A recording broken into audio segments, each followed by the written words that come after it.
বাথরুমে নোংরা জলের ওপর থেকে স্থানীয় বাসিন্দা ও 5 ওয়াক্ত নামাজের জন্য মুসল্লি ও ইমাম সাহেবদেরকে যেতে হচ্ছে প্রতিনিয়ত। তার চেয়ে সমস্যায় পড়ছে তারা। দক্ষিণ চব্বিশ পরগনার ক্যানিং মহকুমা হসপিটাল ঠিক তার পাশে দিঘিরপাড় অঞ্চলের ক্যানিং হসপিটাল পাড়া জামে মসজিদ, যেখানে দীর্ঘদিন জল ও কাদার মধ্য দিয়ে মানুষ মসজিদে 5 ওয়াক্ত নামাজের জন্য যাচ্ছে। এই জলটি সাধারণ জল নয়, মানুষ বসবাস করার বাথরুমের নোংরা জল। এই জলের ওপর দিয়ে এলাকার সাধারণ মানুষের প্রতিদিন বাড়িতে ফিরতে হচ্ছে। সাধারণ মানুষ দাবি যত দ্রুত সম্ভব এই রাস্তাটি জলের লাইন করে ঢালাই করা হোক। এ বিষয়ে কি সরকারের কোনো হেলদোল নেই?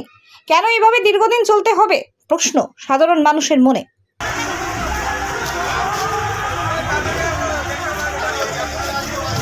জলটা বাইরে যেত, কিন্তু ড্রেনগুলো বন্ধ হওয়ার কারণে এই রাস্তাটা পুরো একটু বৃষ্টি হলে পুরো জলে ভরে যায়, যার জন্য আমাদের মসজিদে আসতে অনেক অসুবিধা হয়।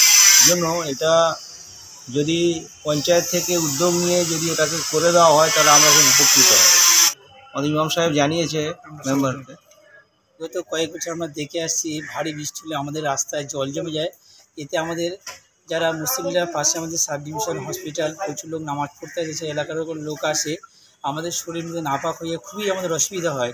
তাই এবছর বর্ষাতে আমরা আমাদের যে এলাকার যে মেম্বার দীপু তন্ময় দাস, ওকে আমি নিজে খোঁজ ফোন করে জানিয়েছি আমাদের টেন্ডার করিমালি গাজী আমরা ও সবাই মিলিতভাবে আমরা কমিটির তরফ থেকে এলাকার লোক আমরা মিলিতভাবে মেম্বার এবং দীপুদাকে জানিয়েছি।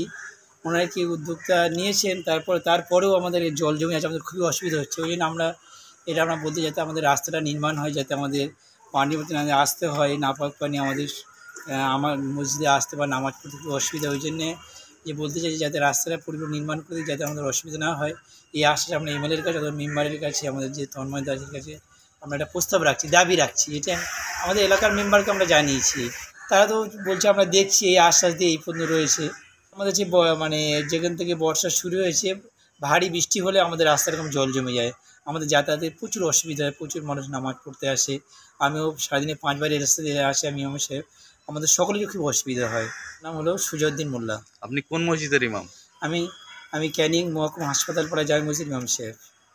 ব্যুরো রিপোর্ট, অগ্নি সংকেত নিউজ।